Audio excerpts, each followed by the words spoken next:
تمام جائیدادیں اور جاگیریں ڈاکے اور چوری کا نتیجہ ہیں۔ جب تک دنیا میں بھیڑیں موجود ہیں تب تک انہیں کھانے والے بھیڑیے پیدا ہوتے رہیں گے۔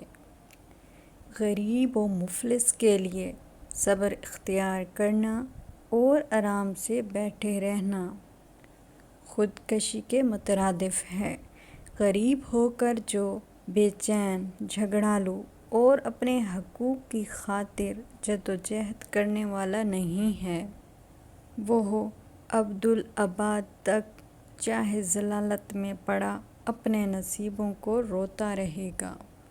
صرف ایک ہفتے میں 10 کلو وزن کم کرنے کے لیے 1 گلاس نیم گرم پانی میں 1 چٹکی پسی لال مرچ، آدھا لیموں، 1 چمچ دار چینی مکس کرکے دن میں 2 بار استعمال کریں اور ڈائٹ کا خیال رکھیں۔ شکریہ۔